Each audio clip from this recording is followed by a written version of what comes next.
Y es de una hipocresía flagrante que los que tienen un discurso casi monotemático en torno al medio ambiente Sí, y al ecologismo estén callando de manera obscena ante un desastre ambiental de estas proporciones. sí. Es increíble, ¿no? Y además hay tiempo para ir a Ucrania, pero no para ir a Ohio, que Sí. está al lado de Pensilvania, que es el estado natal de Biden, y a pocos kilómetros de Washington en comparación a la mayoría del país, ¿no? Si a eso le sumamos que llegó primero Donald Trump a la zona de Ohio, por ejemplo, Antes que el llegó a presidente en ejercicio. claro, el presidente ni ha ido, ni piensa ir, ni ha anunciado que va a ir. Muy icónica es aquella fotografía que muestra que en su oficina personal Klaus Schwab tiene una estatua de Lenin. Y si uno lee los estatutos del Foro de Davos, el Foro Económico Mundial se autodefine como una ONG dedicada a la planificación política y económica internacional. El Sí, factor de la planificación, que es absolutamente clave para el socialismo y para el comunismo, los une desde el principio, o sea, constitutivamente, esencialmente. La planificación globalista que propone Davos se entiende mejor con la planificación comunista heterodoxa china que con la libertad, que con el capitalismo de mercado, que con la competencia y los elementos basales de la libertad en Occidente, ¿no? es la misma ideología y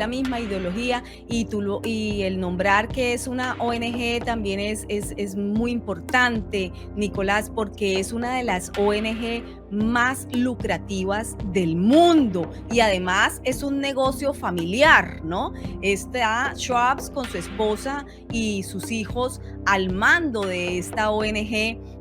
Pero aquí no estamos hablando solamente de ferrocarriles. Desde el primer discurso de Petro, cuando llegó y se puso la banda presidencial, yo dije, esto no es un discurso de un líder para Colombia. Este hombre se está perfilando como el líder latinoamericano. Suscríbete a nuestro canal cliqueando en el botón rojo y en la campanita de activar todas las notificaciones para no perderte ninguno de nuestros programas e investigaciones exclusivas. Buenos días, buenas tardes o buenas noches, depende de dónde nos estén mirando. Hoy tengo el placer de traer nuevamente a una de las voces críticas más interesantes del mundo hispano, la prestigiosa periodista colombiana Isabel Cuervo, con una vasta trayectoria en los medios de su país, de los Estados Unidos y bueno, también en diversos medios internacionales. Por cierto, recomiendo mucho seguir su canal de YouTube, claro, homónimo, Isabel Cuervo, que realmente vale la pena. Bienvenida Isabel y muchas gracias por aceptar mi invitación. No, al contrario, Nicolás, para mí siempre es un placer estar aquí contigo y bueno, abordar los temas que nos gusta abordar y que además son imprescindibles en estos momentos en que estamos atravesando a nivel geopolítico. Y cuántos temas que tenemos para tratar, Isabel, que la realidad global está sin duda convulsionada. Lo primero que quiero preguntarle es cómo está viviendo usted el escándalo, bueno, el escándalo que creo que nunca es suficiente en relación a lo que ha sucedido por el descarrilamiento del tren tóxico en Ohio y ese increíble blindaje mediático que lo ha ocultado durante semanas ante los ojos de la opinión pública, siendo un evento catastrófico, creo que sin precedentes históricos en los Estados Unidos. Así es, sin precedentes históricos, no solamente el descarrilamiento del tren en Ohio, hay que decirlo porque ha sido el más sonado, dado las magnitudes, pues, de lo que ha ocurrido en esta zona, una zona poco poblada, menos de 5,000 habitantes allí en esta zona de East Palestine, en Ohio. Es una zona, digamos, transitada por los trenes. Es muy importante este detalle en el sentido en que, por supuesto, por allí pasan a diario trenes cargados con mercancías, con cargas y muchas veces con cargas tóxicas, cargas de químicos y sobre todo también hay que decirlo, cargados de productos alimenticios. Es decir, estos dos elementos no son nimios, no son poca cosa, son importantes a tener en cuenta, sobre todo porque te decía, este no es el único caso de descarrilamiento de trenes, sino que en lo que va, en los últimos días ya van 4 trenes descarrilados. Uno en Ohio, uno en Texas, uno en Carolina del Sur y otro en Michigan, si la memoria no me falla, sí, correcto, esos 4. Y según el análisis que estoy realizando hasta el momento, por supuesto, esta es una noticia en desarrollo, aún abierta, aún en observación. Para mí ha sido nuevo ver esta situación en torno a lo de los trenes, porque no es usual ver que haya descarrilamientos en los Estados Unidos, pero aquí hay elementos políticos importantes que analizar, uno por un lado, y lo otro, el elemento que te acabo de mencionar de qué cargan esos trenes. Estos no son trenes de pasajeros, sino que son trenes que cargan alimentos y cargan productos químicos, usualmente. Ahora, esta compañía de trenes es una entidad privada, pero por supuesto que sigue regulaciones federales. Entonces, en los últimos días, ver estos 4 descarrilamientos no es normal, esto no es usual. Hay más de 12 accidentes tan solo en los últimos días, tampoco eso es usual. Los accidentes son más usuales, de repente se atraviesa un camión en las líneas del tren, es decir, esto suele ocurrir, pero descarrilamientos de esta magnitud, de trenes de carga química, de carga de alimentos, no es lo usual. Y más aún si tenemos en cuenta que estos descarrilamientos llevan a un accidente de proporciones mayores. Estamos hablando de muchos vagones de carga que se riegan, se despliegan en la zona, generando toda una carga tóxica también para el lugar. Eso ha sido muy importante porque no por poca cosa ha sido nombrado también el Chernobyl de Ohio, ¿no? El Chernobyl en el sentido en que se generó una nube en forma incluso de hongo, ¿no? Como para recordarnos lo que es esa toxicidad de cuando ocurre un problema de armas nucleares. Entonces, pues la gente se alarmó muchísimo y hay que escuchar a la gente en la zona. He abierto algunas fuentes allí, también considerar que no estaban dejando el acceso a la prensa. El primer periodista en acercarse a la zona fue detenido increíblemente y eso ya dispara otra alarma. Entonces, ¿qué ha pasado? El silencio de los medios hegemónicos de comunicación al unísono. Después continúan ocurriendo descarrilamientos. Después ocurren en estos estados que te acabo de nombrar y te voy a decir por qué me parecen a mí puntuales. Y cuarto, también hay que tener en cuenta lo que dice la gente y lo que dicen las autoridades. Las autoridades dicen que el aire está perfecto, que las aguas están perfectas, pero la realidad del habitante de la zona no es esa. Están empezando ya a haber brotes, erupciones cutáneas, está habiendo problemas de respiración en los habitantes, no pueden abrir las puertas de sus casas, no pueden abrir sus negocios, aún cerradas las puertas se filtran los gases tóxicos, mientras que las autoridades están insistiendo en que toda la vida puede continuar normal. Esto no es normal. Por otro lado, Pete Y Buttigieg, la inquietante muerte de los animales domésticos. claro, Que son muchos peces y ese es otro elemento muy importante a tener en cuenta porque hay que saber que allí esta zona de Ohio es rodeada por ríos y por lagos, ríos que han disgregado a los estados vecinos justamente esa toxicidad, no solamente la muerte de los animales, no sabemos qué va a pasar con esos seres humanos al pasar de los días, los meses o los años, porque cuando hay contaminación tóxica de estos niveles, pues no sabemos en la salud qué va a ocurrir. Y te quería decir, Texas, Carolina del Sur, Michigan y Ohio son claves en este asunto porque si vemos el alto nivel del contenido político con el que hay que analizar estos casos, porque hay que hacerlo porque aquí hay una pugna política que de inmediato se desató, pues hay que considerar que estos son estados péndulos, todos los que te acabo de nombrar en todos los que ha ocurrido descarrilamiento de trenes cargados de sustancias químicas que están teniendo que padecer esos habitantes de esa zona. ¿Qué quiere decir estados péndulos? Son estados que definen elecciones presidenciales en los Estados Unidos. Eso es un dato importante a continuar mirando y evaluando y viendo cómo se va desarrollando esta situación. Si a eso le sumamos que llegó primero Donald Trump a la zona de Ohio, por ejemplo, Antes que el llegó a, presidente en ejercicio. claro, el presidente ni ha ido, ni piensa ir, ni ha anunciado que va a ir. De hecho, hoy la vocera de la Casa Blanca, mientras se le preguntaba sobre este asunto en la rueda de prensa del día de hoy, equivocó el nombre del presidente y dijo el presidente Obama en lugar de decir Biden. Lapsus, decía yo o publicaba yo en alguna de mis redes sociales hoy, o verdad, porque hay también una gran vertiente política en este país diciendo que quien gobierna realmente, quien está detrás del poder es Obama. Le llaman pues el tercer mandato de Obama.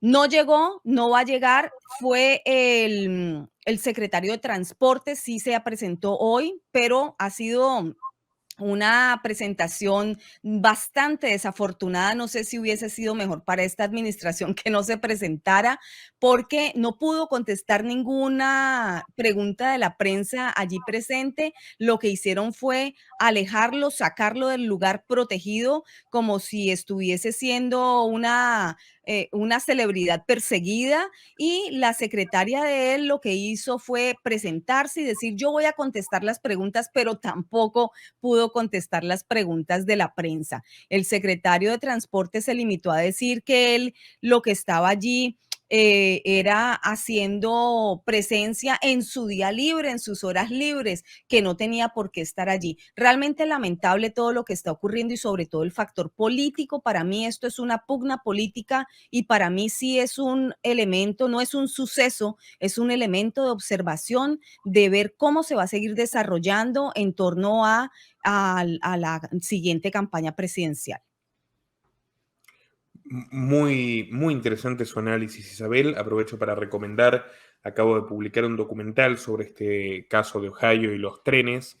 Es muy interesante observar cómo la élite global y los grupos hegemónicos como el Foro de Davos, pero también lo está haciendo muy fuertemente el gobierno de Biden, la Unión Europea, el gobierno de Petro, que propone un tren que une a la Venezuela de Maduro con el Chile de Boric, están enfatizando en que el tren es teóricamente un transporte más ecológico, que debe reemplazar a los aviones. De hecho, Francia, Inglaterra y España han prohibido los vuelos muy cortos para empujar a la gente a utilizar trenes, pero sin embargo, el estado de las vías férreas en todos estos países es lamentable.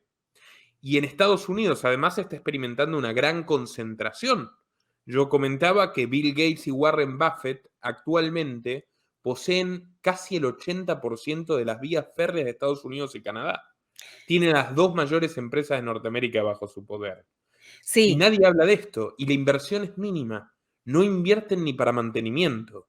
Es sí. como si quisieran decirnos, bueno, no, los aviones no porque contaminan, los coches tampoco, vayan en tren, pero los trenes no sirven. Entonces el mensaje final es, lo que queremos es que no te muevas, ¿no? Es inmovilizarte allí donde estás, siguiendo lo que ya vimos masivamente en 2020. No sé qué opina usted al Sí, respecto. este Norfolk Southern, que es la red de ferrocarriles a la que le ha ocurrido este accidente tan lamentable, bueno, hay que anotar que maneja 9.000 millones en ingresos anuales, no es tampoco poca cosa. Ese elemento también es clave, por supuesto, porque tú como buen periodista de investigación también sabes que hay que seguir los montos de dinero y las rutas de dinero.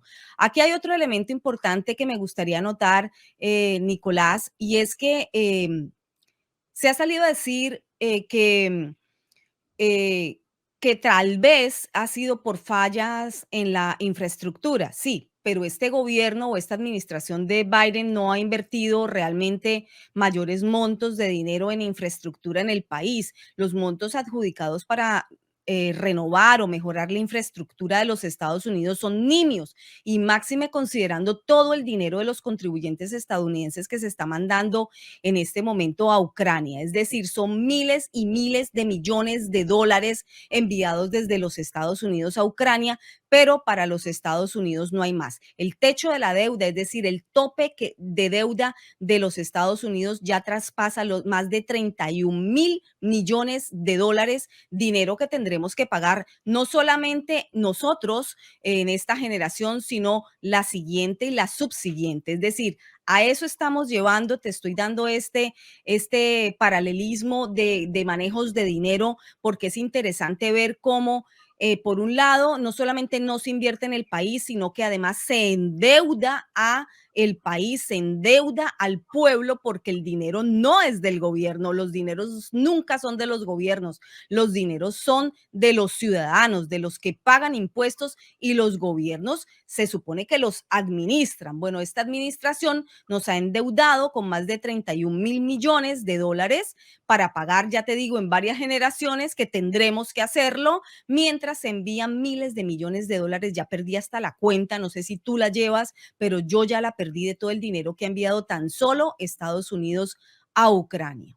Y el otro elemento aquí importante es que la administración Biden, y hay que decirlo, tramitó una norma referida a los trenes en tan solo 2 días. ¿A qué se debe esto? Los que viven en Estados Unidos recordarán que a fines de 2022 hubo una huelga ferroviaria fuertísima, muy dura, y los llevaron hasta el extremo. No querían negociar, y esta administración demócrata, acostumbrada a negociar pues con los sindicatos y también con empresas tan poderosas como puede ser las líneas de trenes de los Estados Unidos, no entendían por qué no podían negociar. Bueno, se les complicó la situación, y al asunto de desabastecimiento de los Estados Unidos, sumada la inflación increíble que hay hoy en día en los Estados Unidos, la máxima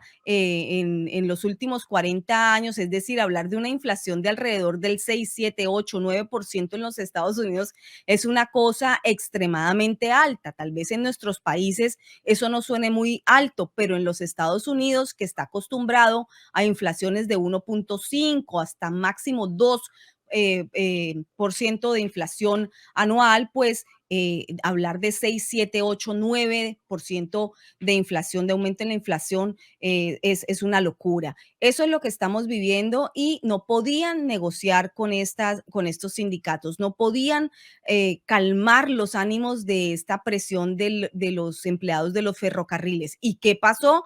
Bueno, pues entonces ocurrió que no podían dejar que esta bomba siguiese creciendo en desabastecimiento. Hay que recordar que aquí en los Estados Unidos está faltando leche de fórmula para los niños, como si estuviéramos hablando de una Cuba o de una Venezuela. Aquí está faltando a veces productos básicos, no se encuentran en algunas tiendas, de repente llegan. Me recuerda muchísimo, de verdad, la Cuba de los Castro, porque es como cuando dicen llegó la leche, llegó el pan, y la gente se apresta a hacer la cola infinita de horas. Aquí no ocurre eso. Bueno, en algunas zonas se han incluso acumulado filas de personas para comprar algunos productos. Insólito que esto ocurra en los Estados Unidos.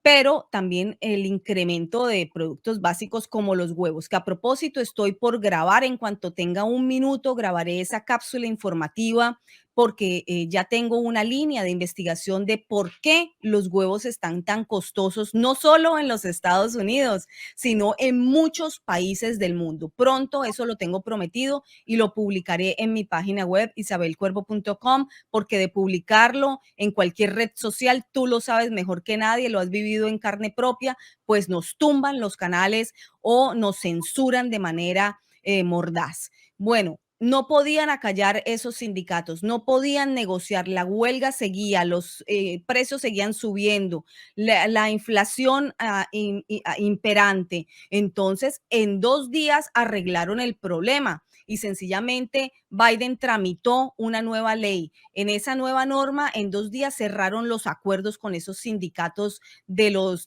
grupos ferroviarios. Pero ¿qué pasó? Norfolk Southern, la empresa ferroviaria que gestiona el tren que se descarriló en Ohio, había presionado para retirar una regla de seguridad federal que está destinada a mejorar los sistemas de freno de estos ferrocarriles.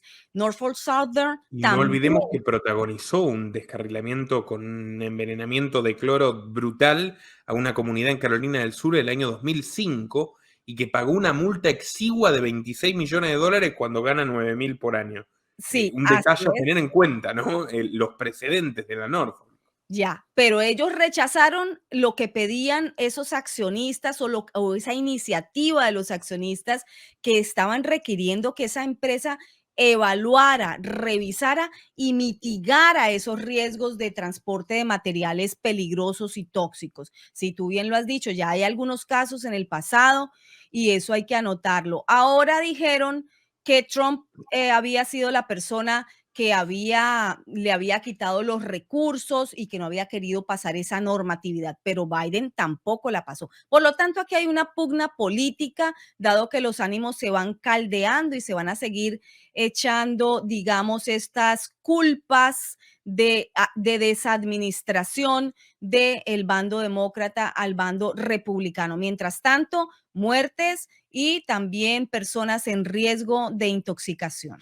Y es de una hipocresía flagrante que los que tienen un discurso casi monotemático en torno al medio ambiente Sí, y al ecologismo estén callando de manera obscena ante un desastre ambiental de estas proporciones. sí. Es increíble, ¿no? Y además hay tiempo para ir a Ucrania, pero no para ir a Ohio, que Sí, está al lado de Pensilvania, que es el estado natal de Biden, y a pocos kilómetros de Washington en comparación a la mayoría del país, ¿no?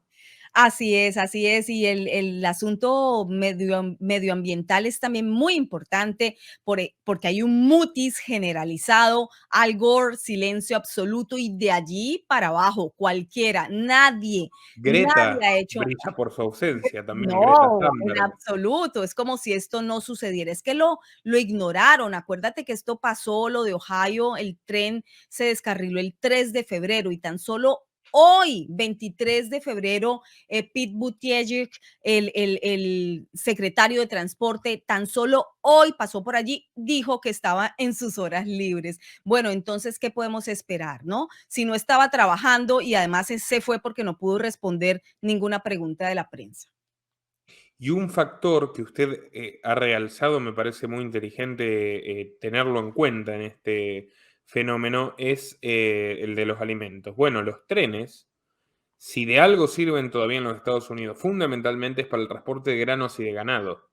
Y no es casual que quien se ha convertido en el mayor terrateniente de Estados Unidos, que es Gates, también se haya convertido en el mayor empresario ferrocarrilero desde que comenzó a comprar acciones hasta convertirse en el accionista número uno de la Canadian Railway Company, que es muy importante en Estados Unidos. De hecho, es más importante que la Norfolk Southern, que también tuvo un paquete accionario de Gates muy significativo, aunque él se deshizo de estas acciones hace algunos años, ¿no? Correcto, y Pero esto que está alimentos y transporte de alimentos. y químicos también. Y no solamente Bill Gates se ha adueñado de las líneas ferroviarias, sino que también se ha adueñado de las principales tierras fértiles en los Estados Unidos. Entonces, entre Bill Gates y el Partido Comunista Chino, tienen las tierras más fértiles de los Estados Unidos. Son hectáreas y hectáreas y hectáreas de tierras que en su momento pertenecían bueno, a sembradíos que abastecían no solamente la zona, sino diferentes estados del país. Esto del asunto de los alimentos es muy serio y tú has dado ahí en el clavo, Nicolás, porque hay que unir todos estos puntos para poder entender la verdad. Esto no está desconectado. Menciona a China, que por cierto está realizando un festival de venta de material ferroviario, incluso también lo obsequia entre comillas, que en realidad es una cesión de soberanía, porque ellos mandan sus vías férreas en toda América Latina, en Argentina, lo ha hecho ya en África con el proyecto ferroviario más ambicioso del siglo XXI, que pretende unir 8 países. Es muy interesante observar cómo mientras Biden concentra los esfuerzos, si se quiere, en la crisis en Europa, China se va apropiando progresivamente de espacios tradicionalmente asociados a la influencia diplomática norteamericana. Por ejemplo, América Latina. Y lo está haciendo con los trenes. Esto es muy interesante. En Argentina, por ejemplo, China ha prometido una inversión de 20.000 millones de dólares en trenes. Pero ¿qué pasa? Los trenes y en las tierras adyacentes a los trenes pasan a estar bajo jurisdicción de la dictadura de Pekín. Lo mismo que la base aeroespacial, por ejemplo, que hay en la Argentina, en Neuquén, es una condición muy habitual en todas las tratativas de infraestructura de China con los países, entre comillas, beneficiarios. Usted hizo un programa muy interesante sobre la convergencia entre el foro de Davos, que nuclea a las grandes corporaciones o las principales corporaciones de Occidente y a buena parte de su casta política, y el Partido Comunista Chino. ¿Qué podría contarnos al respecto, Isabel? No, Nicolás, es que el foro de Davos ha servido no solamente para gestionar de esta forma maquiavélica lo que va a ser el control mundial a nivel geopolítico, sino que también ha sido el asiento preferencial para recibir a estos líderes del Partido Comunista Chino. Hay que recordar que en 2020, mientras estábamos encerrados, 2021, si no estoy mal, alguno de estos 2 años, tú tal vez lo recuerdas, quien abrió el foro de Davos a pantalla gigante fue justamente Xi Jinping. Entonces, aquí ya todo está conectadísimo, aquí está clarísimo, ellos van de frente. En este último foro de Davos, pues ya la situación, yo no sé si tú la percibiste así, pero tal vez ya no era como en tanta secrecía, ¿no? Tal vez ya se están mostrando más. De hecho, había una gran afluencia de prensa a tal punto que fue notoria la noticia de las acompañantes o prostitutas que pululan justamente alrededor del foro de Davos. Esto pues no se veía años atrás. ¿Por qué? Porque no se tenía en la mira este foro de Davos, no se tenía en la mira a Schwab, no se tenía en la mira pues lo que iban a discutir allá. Fíjate que en el foro de Davos de este año faltaron los usuales, ¿no? Los que tal vez todo el mundo ya está observando de cerca, no estaba un Soros, no estaba un Bill Gates, no estaban, digamos, los capos del foro de Davos no estaban allí. Mandaron a mandos medios y muy bajos, incluso están como buscando nuevas generaciones a ver eh, cómo van expandiendo esto de allí para abajo. Pero ya el foro de Davos es un foco de atención importante para aquellas personas que nos dedicamos a ver el mundo, cómo se construye y se deconstruye de verdad. Entonces yo pienso que ya ellos están haciendo sus diálogos y sus arreglos en otro tipo de encuentros, tal vez con tanta secrecía como alguna vez tuvo ese foro de Davos, pero definitivamente no se han aprestado a esconder el vínculo que tienen con ese Partido Comunista Chino, el vínculo sustancial con Xi Jinping, a quien admiran, a quien aplauden, a quien veneran, a quien le hacen venia. Y cómo no, si es que Xi Jinping y su modelo representan justamente lo que ellos quieren para el mundo entero. Xi Jinping viene a ser como el laboratorio del modelo que ellos quieren implantar a nivel mundial. Es decir, una cúpula de poder en donde se controle absolutamente todo, desde no solamente desde tu movilidad, sino desde tu pensamiento y hasta lo que comes y cómo trabajas para esa cúpula de forma esclavista, ¿no? De forma esclavista sin que lo sientas. Por eso venden figuras tan, digamos, alegóricas, como las ciudades de los 15 minutos, en donde mucha gente podría decir, ay, pero maravilloso, no me va a tocar coger medios de transporte para para pasar tantas horas en el transporte público o manejando, mejor aún, qué dicha, ya no hay que utilizar automóviles, me están solucionando también este estrés de tener que conducir mi propio automóvil o pagarlo o echarle esa gasolina que ya se volvió un elemento también de control de masas, pero aquí, mental, ¿no? Venderles el que hay que ir hacia las tecnologías verdes o los modos de energía verde, pero no tenemos todavía la solución. Esa es la parte que el resto el resto de la historia no se la cuentan, ¿no?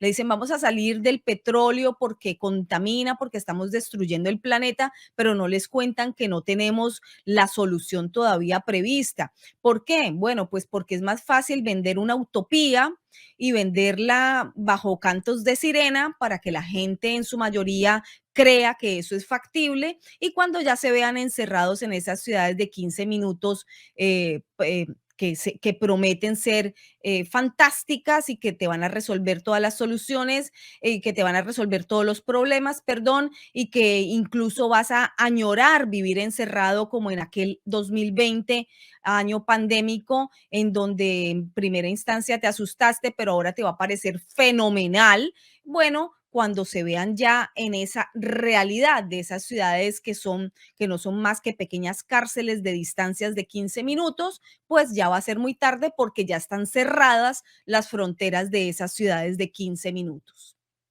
Muy icónica es aquella fotografía que muestra que en su oficina personal, Klaus Schwab tiene una estatua de Lenin. Y si uno lee los estatutos del Foro de Davos, el Foro Económico Mundial se autodefine como una ONG dedicada a la planificación política y económica internacional. El Sí, factor de la planificación, que es absolutamente clave para el socialismo y para el comunismo, los une desde el principio, o sea, constitutivamente, esencialmente. La planificación globalista que propone Davos se entiende mejor con la planificación comunista heterodoxa china que con la libertad, que con el capitalismo de mercado, que con claro. la competencia y los elementos basales de la libertad en Occidente, ¿no? Es la misma ideología y, y el nombrar que es una ONG también es muy importante, Nicolás, porque es una de las ONG más lucrativas del mundo y además es un negocio familiar, ¿no? Está Schwabs con su esposa y sus hijos al mando de esta ONG que pues convoca, eso ya no es un secreto para nadie que esté bien informado, que convoca en Davos cada año pues a la crema innata del mundo, quienes deciden qué va a ocurrir con tu vida en cada uno de tus países, ¿no? Y pues bueno, le ha resultado muy rentable. Aprovecho y hago un paréntesis, si me lo permites, Nicolás, para contarte que ya también creé y fundé mi propia ONG, mi propia organización no gubernamental, lleva mi mismo nombre, Isabel Cuervo Foundation, para luchar con la misma arma, pero desde el lado correcto. Es decir, la he creado en este ejercicio de juego a ver qué ocurre. Vamos a ir por las mismas vías que van esas ONG que se dicen dueñas de los derechos humanos y voy a ir por las mismas vías a ver qué ocurre, a ver hasta dónde llego, a ver a dónde me paran, a ver a dónde una organización no gubernamental como la mía, que su eslogan es Free Speech for All, libertad de prensa de expresión para todos, libertad de expresión para todos. Vamos a ver cómo se puede ver de pronto con muros de contención o tal vez no. Estaré contando. Es una experiencia que me llena de mucha expectativa, tanto en el campo humano como en el campo del periodismo, ¿no? Para ver qué pasa en este ejercicio, qué ocurre, cómo se mueve y si hay aceptación o no. Muy interesante, Isabel, y vamos a estar siguiendo, bueno, el experimento, por así decirlo, y por supuesto le brindo desde ya todo mi apoyo en lo que pueda colaborar. Así Gracias. que, bueno, y para aprovechar estos minutos previos a que usted ya va a tener otra entrevista, está muy requerida y lo comprendo, quien me sorprendió, me pareció casi grotesco, que estaba buscando su propio stand en Davos, es Petro, Gustavo Petro. Y me Sí. acuerdo de la última entrevista que yo le realicé, y lo que usted anunció que sucedería con Colombia, nada más imponerse en la segunda vuelta presidencial, Petro, se ha cumplido al pie de la letra. Sí. Se ha cumplido al pie de la letra. ¿Podría Sí, contarnos un poco, así al público internacional, qué es lo que ha pasado con Colombia en este último tiempo? Porque realmente lo que yo puedo leer de vez en cuando, lo que escucho de algunos colegas colombianos, etcétera, es distópico. O sea, realmente es increíble el grado acelerado de putrefacción que le está infringiendo este gobierno nefasto a una sociedad tan, bueno, una sociedad hermana que tanto apreciamos que es la colombiana, ¿no? sí, muy rápido, tú lo has dicho muy bien, Nicolás, porque Petro va extremadamente rápido. ¿Por qué? Porque el guión ya está escrito. Y fíjate que sí, lastimosamente se ha ido cumpliendo.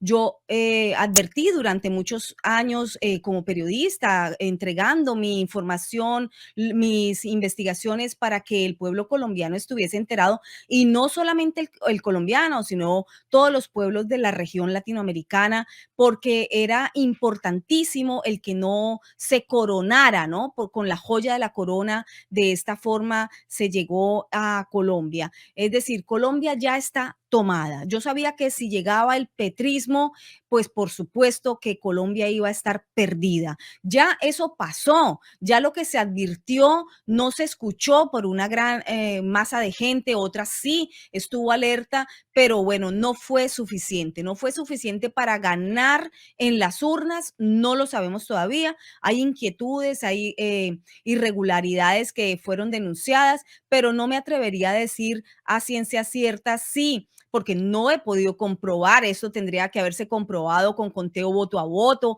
de lo contrario aseverarlo 100% es irresponsable y no es lo que uno debe hacer como periodista. Hay denuncias de irregularidades que ocurrieron en las elecciones, pero no sabemos si realmente el pueblo colombiano fue engañado y llegó Petro al poder, o el pueblo colombiano votó en su amplia mayoría por Petro para que llegara a este Palacio de Nariño. ¿Qué está ocurriendo? Bueno, otra de las cosas que yo advertí fue que Petro estaba casado totalmente con el globalismo, y esta historia, por supuesto, no sonaba nada congruente para muchas personas. ¿Cómo se le ocurre? Si es de línea de izquierda, si es de línea anticapitalista, más bien tirado hacia el socialismo, comunismo. ¿Qué tiene que ver él con el globalismo y con los grandes poderes económicos mundiales? Bueno, tiene todo que ver, y ahí lo vimos muy sentado justamente en el foro de Davos, dando un discurso bastante incongruente, pero muy aplaudido. Muy importante saber quiénes estaban allí con él. También, por ejemplo, un Al Gore, ahí estaba presente, dando todo ese soporte sobre ese discurso de terrorismo climático, y sobre esto es sobre lo que están basando sus esfuerzos de adoctrinamiento en los últimos años con gran fortaleza. ¿Por qué? Y no Porque se le puede negar a Gustavo Petro experiencia en materia de terrorismo, ¿no? claro, claro, no solamente es experto en gestión a nivel de estrategia terrorista, sino en acción. Hay que recordar que él viene del grupo terrorista que se tomó el Palacio de Justicia en Colombia, lo incendió, se tomó esta noticia que fue noticia mundial, quemó primeras planas. Bueno, él viene de este mismo grupo, él viene de esta concepción de cómo adquirir el poder, de llegar por medio de la violencia y del el terrorismo. Llegó. Así que ahí está, diciendo frases tan incongruentes, y vuelvo y repito este adjetivo, porque decir que si tú eh, ya consideras que un delito no es delito, se van van a decrecer los delitos. Estoy tratando de resumir la incongruencia que él planteó, pero básicamente es esto. Él argumentó en algún momento que si un delito ya no se consideraba delito, pues iban a poder reducir los delitos o los crímenes en Colombia o en cualquier parte del mundo. Y lo peor de todo es que mucha gente lo aplaudió. Entonces, si estamos viendo estos niveles de manejos sofistas, por decir lo menos, de una Cinismo. situación, sí, esto es cinismo puro, pero pues por medio de estos sofismas, pues le van vendiendo a la gente la posibilidad de que un pensamiento totalmente absurdo sea real, ¿no? Sea real a tal punto que van avanzando y llegan hasta el proponer en ley que esto ocurra, delitos gravísimos que piensan ser pasados por alto en Colombia, generando aún más impunidad, muchísima más de la que dejó Juan Manuel Santos, que lo que hacía, y lo advertí en su momento, era allanarle el camino a la llegada del comunismo a Colombia. Ahora, tú Y nombraste hace que tan ahora solo unos tiene su minutos, recompensa, perdón, claro, Isabel, tiene su recompensa y su jubilación dorada como director para América Latina de la Fundación Rockefeller, el sí, señor Santos. sí, y hacia ello iba, porque tú nombraste algo muy importante hace unos minutos, Nicolás, y dijiste, quieren construir una línea entre Argentina y Venezuela. Estábamos hablando de ferrocarriles, pero aquí no estamos hablando solamente de ferrocarriles. Desde el primer discurso de Petro, cuando llegó y se puso la banda presidencial, yo dije, esto no es un discurso de un líder para Colombia. Este hombre se está perfilando como el líder latinoamericano. Y lo quiero repetir y lo repito en varias entrevistas que me hacen, porque esto en este momento parece que la gente no lo ve. Yo lo percibo así. Ese es mi análisis. ¿Cómo se va a lograr? No lo sé. Pero la idea de ellos, la idea de esta izquierda radical, corrupta y terrorista, que ya está asentada en el poder en muchos de los países latinoamericanos, va a terminar con un líder de la región latinoamericana. Y ese líder va a ser Petro, o por lo menos él lo tiene concebido así en su psiquis. Y esto es lo que permitiría la corrupción total y el lavado de activos más grande de la historia. El primero ya ocurrió con Juan Manuel Santos cuando lavaron todos los miles de millones de dólares del narcotráfico de la narcoguerrilla de las FARC. Allí está, ocurrió lo que dije, dejaron un brazo armado cuidando los campos de droga, de coca en Colombia, y dejaron otro brazo político dentro del Congreso. Esto va a peor, va a ocurrir lo mismo con el ELN, va a ocurrir lo mismo con otros grupos criminales, los van a condonar, grupos netamente dedicados al narcotráfico. Fíjate cómo van de adelantados, que en lo que va de 2023, cero, cero hectáreas de coca han sido erradicadas en Colombia. Nada, nulo. Hoy revisé los datos, hoy revisé las gráficas, porque era imposible para mí creer que esto fuese verdad. Son miles, miles de millones de dólares que envía Estados Unidos para el Plan Colombia, solamente para justamente erradicar droga o campos sembrados de coca en Colombia y de amapola, para poder evitar que siga creciendo el negocio del narcotráfico. Claro, paréntesis, aquí hay mucho de hipocresía y de negociación bajo mesa, y eso tú lo sabes, pero será para otro programa y muy extenso. Pero digamos que creemos lo que ponen sobre la mesa: dinero que envía Estados Unidos para solamente Colombia, para erradicar cultivos de cocaína y de amapola. Durante Petro, durante 2023, ni una sola hectárea de coca ha sido erradicada. Y Por una sola supuesto que esto postilla, alguien puede creerse que si los datos están al acceso del público, los Estados Unidos de Biden no saben que el dinero no Claro, se está invirtiendo en claro, eso. exactamente, exactamente. Por eso te digo, esto es solamente hablando sobre lo que se supone que está establecido y sobre la mesa para hablar. Sabemos tú y yo que debajo de la mesa hay otro tipo de negociaciones y darían para otro programa y abrir 7, 8, 9 aristas más de discusión de la hipocresía que hay con el negocio de droga no solamente en Latinoamérica y con el gran consumidor que es Estados Unidos. Eso hay que decirlo porque así es. Isabel, un placer, no quiero robarle más tiempo, ha sido muy esclarecedora su participación en el día de hoy. Invito a todos nuestros oyentes a seguir su canal Isabel Cuervo, a compartir esta entrevista en todas sus redes y grupos, que no cuesta nada y realmente nos es de mucha ayuda. Y a quien quiera y pueda contribuir a nuestro trabajo periodístico a través de los links que figuran en la descripción y en el comentario destacado. Muchísimas gracias y espero que nos veamos muy pronto.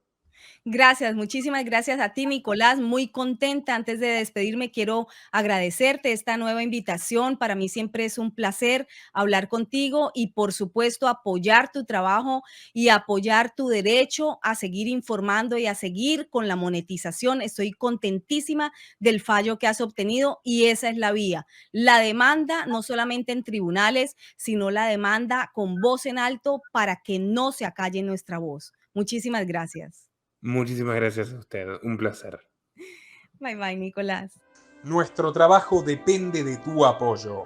Para que siga siendo posible, realiza tu donativo desde tan solo $2 por mes a través de Patreon, en los links que están en la descripción o en el comentario destacado.